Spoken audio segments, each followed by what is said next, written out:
Hello மேரே செல்ல குட்டீஸ், welcome back to our channel கீர்ஸ் லைஃப் ஹப். இன்னைக்கு சூப்பரான ஒரு vlog ஒன்று பார்க்கலாங்களா. ரீசெண்டாக நான் எங்கள் அம்மா வீட்டுக்கு போயிருந்தேங்க. எதுக்காக போயிருந்தேன்னா, பாப்பா பர்த்டே முடிஞ்சுதா, சரி ஓகே அம்மா கூப்பிட்டாங்க வான்னு சொல்லிட்டு நான் ஊருக்கு போயும் 2 மாதத்துக்கு மேலே ஆச்சு. சரி அதனால் போயிட்டு வரலான்னு சொல்லிட்டு அம்மா வீட்டுக்கு போயிருந்தேங்க. அங்கே போனப்போ தான் சரி ஒரு நாள் வெளியே கொஞ்சம் ஃப்ரீயாக போயிட்டு வரலாம், பாப்பாவுக்கு காது குத்தலான்னு பிளான் பண்ணியிருக்கோம். ஸோ அதுக்காக தோடு எடுக்கிறது, அப்புறம் என்னோட செயினோட கொக்கி பிஞ்சு போச்சுங்க. ஸோ அதையும் ப ஒட்ட முடியுமான்னு கேட்கலாம், இல்லைனா மாற்றிட்டு வரலாம் அப்படின்னு சொல்லிட்டு போயிருந்தோம். ஃபஸ்ட்டு வீட்டில் இருந்து ஸ்கூட்டி நசியனூர்னு சொல்லுவோம், அந்த இடத்துல விட்டாச்சுங்க. அங்கேருந்து பஸ் ஏறிட்டேன்.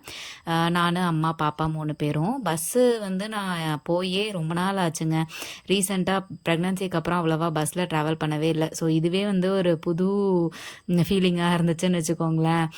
ஸோ ஜிஹெச்ன்னு சொல்லிட்டு ஈரோட்டில் இருக்குங்க. அங்கே இறங்கிட்டோம். அங்கே தான் அப்பா ஆஃபீஸ் இருக்குது. ஸோ அப்பாவுக்கு கூப்பிட்டோனையும் அப்பாவே பிக்கப் பண்ணிக்கிட்டாரு. பிக்கப் பண்ணிவிட்டு சரி மற்ற வேலைகள் எல்லாம் அப்படியே கண்டினியூ பண்ணிக்கலாம். ஏன்னா நாங்கள் போனதே ஈவினிங் ஒரு 4 o'clock மேலே தான். ஸோ அப்பாவும் கொஞ்சம் ஃப்ரீ ஆகிட்டாரு. ஸோ அவரே பிக்கப் பண்ணிக்கிட்டாரு. நான் ஃபஸ்ட்டு பாப்பாவையும் நானும் ஏறிட்டோம். அப்புறம் தான் அம்மா என்னோட பேக்லாம் வச்சுட்டே இருந்தாங்க. மெயினாக நான் 2-3 விஷயத்துக்காக போனேன். அதில் ஒன்று பார்த்திங்கன்னா, என்னோட லேப்டாப்போட சார்ஜர் ஒயர் ரீசெண்டாக பொசுங்கிருச்சுங்க. ஜஸ்ட்டு சார்ஜ் தான் போட்டுட்டு இருந்தேன், எப்படி அது பொசுங்குச்சுனே தெரில. என் லைஃப்லேயே இப்படி நடக்கிறது இதுதான் ஃபர்ஸ்ட் டைமு. ஸோ அது பொசுங்கினோனையும் என்ன பண்ணுறதுன்னு தெரில. சரி ஓகே ஈரோடு போகிறப்ப சரி பண்ணிக்கலான்னு வச்சுட்டேன். ஸோ அதனால் அதையும் எடுத்துகிட்டு வந்திருந்தேன். ஸோ பக்கத்தில் இருக்கிற அங்கே பஸ் ஸ்டாண்டில் விக்ரம் டெக்னாலஜிஸ்னு ஒரு கடை இருக்குங்க. சேல்ஸ் அண்ட் சர்வீஸ் லேப்டாப்காக வச்சுருக்காங்க. ஸோ ஆல்ரெடி ஒரு இஷ்யூ அப்போ அங்கே தான் போய் சரி பண்ணேன். சரி அதனால் இந்த டைமும் போய் ஒயர் மட்டும் மாற்றிக்கிட்டேன். அது ஒரு 250 ஆச்சுங்க. அதை முடிச்சுட்டு நம்ம நகைக்கடையெல்லாம் இருக்கிற வீதிக்கு வந்தாச்சு. ஆக்சுவலாக இங்கே எதுக்காக ஸ்டாப் பண்ணோம் அப்படின்னா, அம்மா மகளிர் சுய உதவி குழுவில் இருக்காங்க. ஸோ அவங்க யாரோ ஒரு கல்யாணத்துக்காக சாமானை எடுக்கணும்னு சொன்னாங்க. ஸோ அதனால் ஜுவல்வன்க்கு ஆப்போசிட்டில் இருக்கிற இந்த சக்தி மெட்டல் மார்ட்டுக்கு தாங்க வந்திருந்தோம். இந்த கடையில் இல்லாத வீட்டு சாமான்களே இல்லைன்னு சொல்லலாங்க. டாப் டு பாட்டம் எல்லா வகையான சாமான்களும் இங்கே இருக்கும். அது மட்டும் இல்லாமல் அலுமினியம், பித்தளைன்னு சொல்லிட்டு ஏகப்பட்ட வெரைட்டிஸில் வச்சுருப்பாங்க. ப்ரைஸுமே நல்லா அஃபோர்டபுளாக இருக்கும், குவாலிட்டியுமே சூப்பராக இருக்குங்க. ஃபஸ்ட்டு இது 410 ரூபா. இதுதான் எடுக்கலான்னு சொல்லி பார்த்துருந்தாங்க. பட் பார்க்க ரொம்ப சின்னதாக இருக்குது அப்படின்னு சொல்லிட்டு வேண்டான்னு விட்டாச்சு. அதுக்கப்புறமா சரி ஒரு 600-650 ரூபாய்க்கு எடுத்து காமிங்கன்னு சொன்னபோது இந்த மாதிரி ஐட்டம்ஸில் எடுத்து காமிச்சிட்டு இருந்தாங்க. எங்கள் அம்மா அதை பார்த்துட்டு இருந்தாங்க. அதுக்கு இடையில நான் பக்கத்தில் இந்த வடை சட்டி வாங்கலான்னு சொல்லிட்டு அதை பார்த்துட்டு இருந்தேங்க.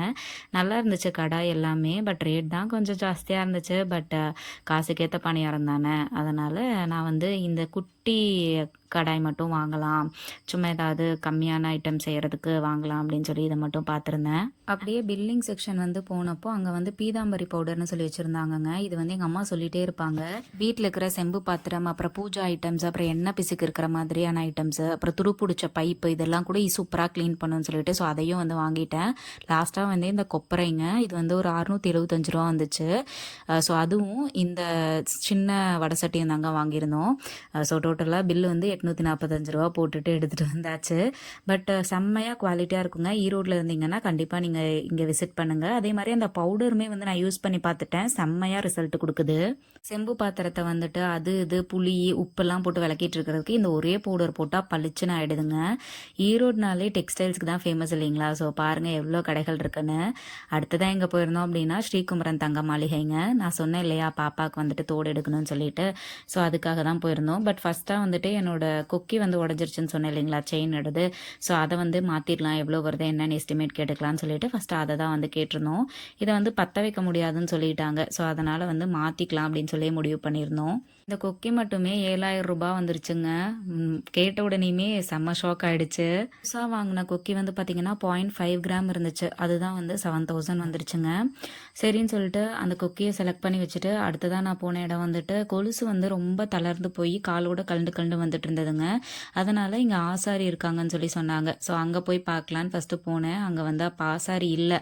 ஸோ அதனால் ஜஸ்ட்டு எவ்வளோ இது பண்ணணும் அப்படின்னு மட்டும் நானே பார்த்துட்டு வந்துட்டேன். வந்ததுக்கப்புறம் ஒரு 10 மினிட்ஸ் கழித்து திரும்பவும் போனேங்க.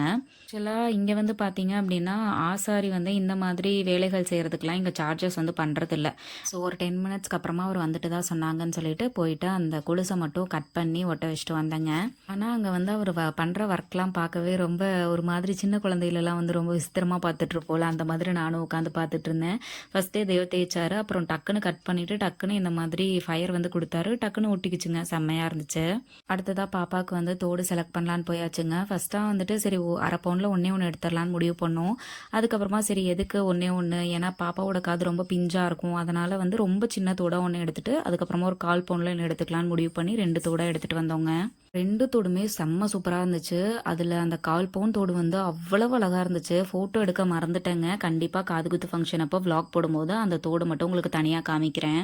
கடைக்குள்ள ஒரு 6 மணிக்கு போயிருப்போங்க. வெளியே வரும்போது மணி வந்து 7:30. உள்ள போகும்போது நல்லா வெளிச்சமா இருந்துச்சு. வெளியே வரும்போது இருட்டாயிடுச்சுங்க. ஸோ எல்லாத்தையும் வாங்கிட்டு பில் போட்டுட்டு அப்படியே எங்க ஒரு ஹேண்ட்பேக் ஒன்று கொடுங்கன்னு சொல்லி அடிச்சு பிடிச்சி கேட்டு வாங்கிட்டு வந்தாச்சு. அதை முடிச்சுட்டு ரிட்டர்ன் வரும்போது அந்த முக்கிலேயே ஹர்ஷா ஃபேஷன்னு சொல்லிட்டு இந்த கடை இருந்துச்சுங்க. ஆக்சுவலா என்னோட டார்கெட் என்னன்னா, நான் என்ன நினைச்சு வச்சிருந்தேன்னா, ஈரோடு வந்துட்டு இந்த ஜுவல்லரி இந்த டெக்ஸ்டைல்ஸ் எல்லாத்துக்குமே ஃபேமஸ். அதனால ட்ரெஸ் எடுக்கணும், செயின் வாங்கணும், அது இதுன்னு யோசிச்சுட்டு வந்திருந்தேன். பட் அதுக்கெல்லாம் டைமே இல்லை. ஸோ பாப்பாவை வச்சுட்டு சமாளிக்கவும் முடியல. அதனால சரி இந்த ஹர்ஷா ஃபேஷன்ஸ்குள்ளே மட்டும் ஜஸ்ட் ஒன்ஸ் போயிட்டு வருவோம், சும்மா விண்டோ ஷாப்பிங்காவது பண்ணுவோம்னு சொல்லிட்டு உள்ளே போயிட்டோங்க. அங்கே போனோன்னையும் கலெக்ஷன்ஸ்லாம் சூப்பர் சூப்பராக இருக்குது. ரேட்டுமே வந்து நல்லா அட்ஜஸ்டபிளாக இருந்துச்சு. சரின்னு சொல்லிட்டு இதெல்லாம் எனக்கு ரொம்ப பிடிச்சிருந்தது. சரி வாங்கலான்னு பார்த்தேன். அப்புறம் வேணான்னு சொல்லிட்டு முடிவு பண்ணிட்டு வச்சுட்டு வந்துட்டேங்க. அதுக்கப்புறம் இந்த 2 மட்டும் ஒரு செயின் மாதிரி ஒன்று, அப்புறம் இந்த கிளிப்பு மட்டும் பாப்பாக்காக வாங்கிட்டு கிளம்பியாச்சு. இதெல்லாம் முடிச்சுட்டு கிளம்பும் போதே மணி வந்து 8:30ங்க. இதுக்கு மேலே வீட்டில் போய் எங்கே சாப்பிட்றதுன்ட்டு அம்மா வந்துட்டு நசினூர் போகிற வழியில் இந்த கொங்கு பஞ்சு பரோட்டா கடை வந்து இருக்குங்க. அதனால் அங்கே சாப்பிட்லான்னு சொல்லி சொன்னாங்க. ஸோ அங்கேயே வந்துட்டு நைட் டிஃபனையும் வந்து முடிச்சிட்டோம். பட் பரோட்டா வந்து அந்த அளவுக்குலாம் ஒன்றும் இல்லைங்க. ரொம்ப சுமாராக தான் இருந்துச்சு. குழம்புமே வந்துட்டு சுமாருன்னு தான் சொல்லுவேன். ரொம்ப ஹைப் பண்ணி கொங்கு பஞ்சு பரோட்டான்லாம் போட்டிருந்தது. பட் அல்டிமேட்டாக வந்து எங்கே இருக்கும் அப்படின்னா, ஜிஹெச் பக்கத்தில் இருக்கிற கொங்கு பரோட்டா வந்து சூப்பராக இருக்கும். பட் இது இப்போ புதுசாக ஸ்டார்ட் பண்ணியிருப்பாங்க போல், ஃப்ரான்ச்சைஸ் மாதிரி. இங்கே சரி என்னடா பண்ணுறதுன்னு சொல்லிட்டு ஆளுக்கு ஒரு பரோட்டா, ஒரு ஆளுக்கு ஒரு ஆனியன் தோசை, ஃபைனலாக வந்து முட்டை கலக்கியோட ஃபினிஷ் பண்ணிட்டு கிளம்பிட்டோங்க. இன்னைக்கு டே இந்த மாதிரி ரொம்ப பீஸ்ஃபுல்லாக ஜாலியாக முடிஞ்சிச்சு. இந்த vlog உங்களுக்கு பிடிச்சிருந்ததுன்னா நம்ம சேனலுக்கு சப்ஸ்கிரைப் பண்ணிட்டு பெல் ஐக்கானே கிளிக் பண்ணிக்கோங்க. Ta-ta by.